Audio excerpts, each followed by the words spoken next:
Hi, I'm Dr. Susanna Bozzoni, and I'm going to talk to you about cheese today. Cheese alternatives. What are they? What's out there? And why would you even bother? Well, let me give you a background that I used to eat about a half a wheel of camembert or brie every single night that I lived in Sonoma, California.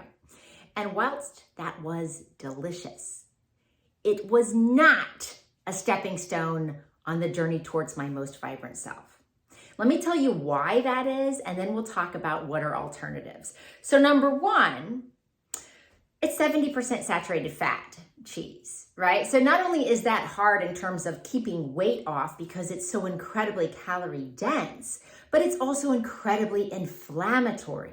So saturated fat causes inflammation in your microbiome. It basically drives your microbiome to produce inflammatory markers. And we know that inflammation or low-level inflammation is a major driver in heart disease, our number one killer.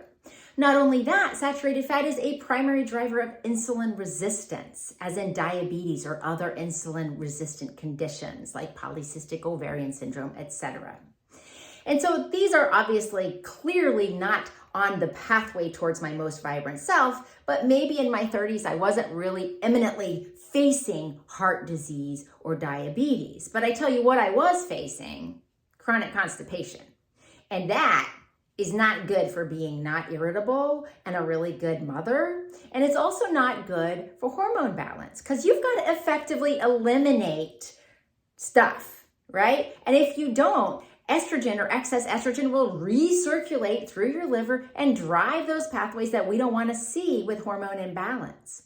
So even if chronic disease is not in the forefront, certainly we can all realize the importance of gut health, of optimizing our microbiome through fiber-rich foods, as we clearly know is the way to drive an optimal microbiome that is creating an environment that fights disease rather than feeds it.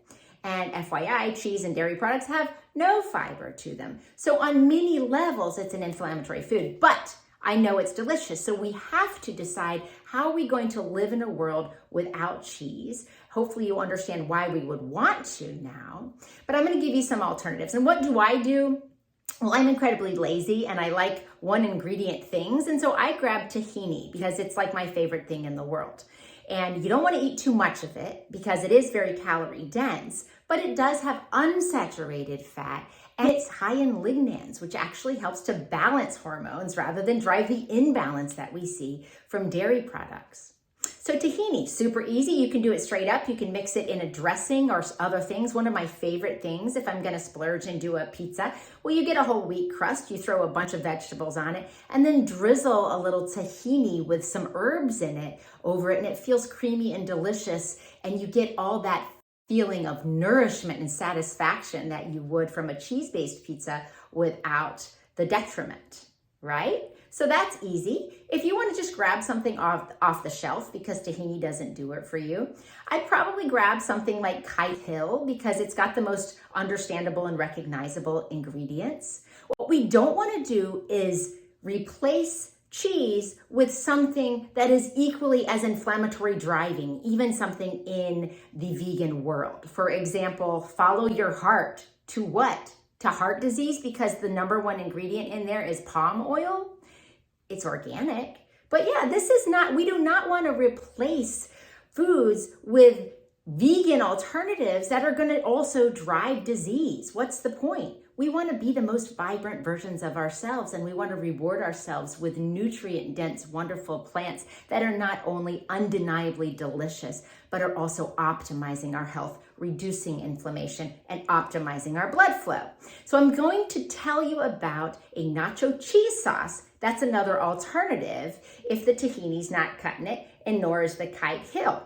So what you're going to do is grab a cup of potato, which could be a sweet potato or a russet potato, peel and dice it, and then add in your diced carrots, your diced onions. Save that broth so you can use it later when you mix all this up. And then if you are trying to lose weight or you have a nut allergy or you want to save money, you can use white beans instead of cashews. So you'll see some delicious, and they are delicious, cashew-based, quote, cheese dips.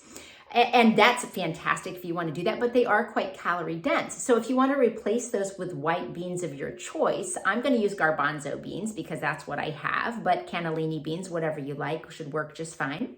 Nutritional yeast, lemon juice, or if you don't have any lemons, you could use apple cider vinegar, a little salt, some garlic powder, some paprika, and some cayenne or chipotle seasoning. Again, this is free to adapt it to your flavors, but it's super easy. It's creamy and delicious. You can put it into a broccoli cheese soup. You can put it over nachos. You can put it over a potato. Anything that you like to have a cheese sauce on, you can have, and you don't have to feel guilty. And in fact, you're fueling your body with nutrient-dense whole plants. So this is what it looks like.